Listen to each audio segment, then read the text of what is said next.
Hi, thanks for watching my videocast today. Today we're live from Finovate 2007 in New York City, and I'm very fortunate because I will spend a couple of minutes with PatrickGannon, SVP of LendingClub. So hi, Patrick, how are you doing? Good. How are you? I'm fine.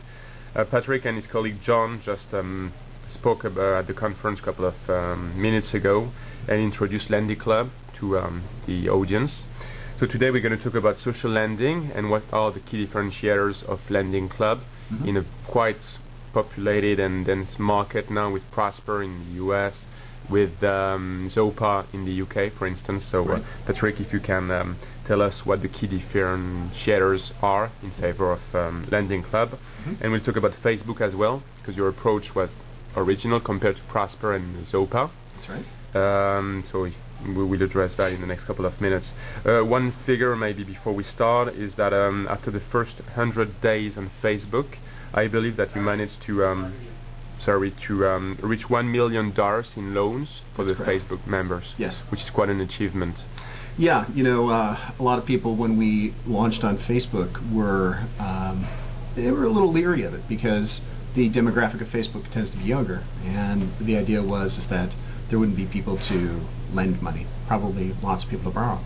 And as it turned out, it actually was quite good. Having $1 million of loans in 100 days is much better than we expected to do on Facebook.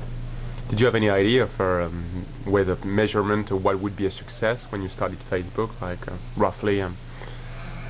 Well, I would put it to you this way. Our venture into Facebook was not part of the original plan.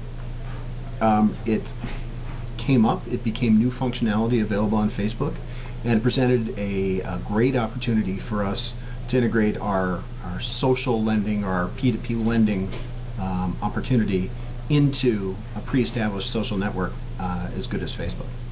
Yeah, I think that two things to that. First, I think it's a good communication tool, as you know, vehicle, basically being the first one to do that in the social lending space. Right. And Facebook is that popular, as we know. Right.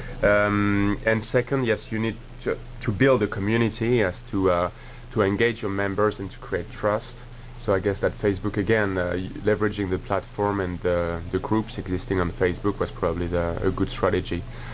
Right. I mean, one of the things we had thought was that building up a community, a trusted community, if you will, is something that would be very difficult to do if we were to just put up a website and say, come on in. So by going to a community where there are tens of millions of users, and a ridiculously high percentage of them are there many times a day, and where there are pre-established affiliations, such as networks where they all went to the same school or they're in the same location, it fit in perfectly with what we were trying to do, which was an affiliation-based peer-to-peer or social lending approach. Yeah, you have access to critical mass of users straight away with the trust already there and the link between each other. Yes, absolutely. In terms of risk, or what do you think? What are the key barriers today? I mean, to social lending and preventing people from doing more of it, basically. Sure. I think getting it to generally accepted level, there are many things that we need to do. One is to continue to address the trust question. Okay, it's one thing to be trustworthy enough to have people come and try to borrow from your site.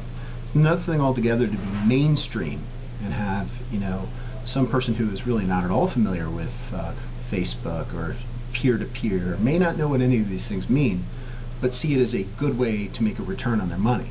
So if we can address that trust issue in a combination of ways, because it's about verifying identity, it's about having operations that work well, it's about following through, all those sorts of things that you need to do to have an excellent customer experience. If we can do that, we're going to be in a good spot.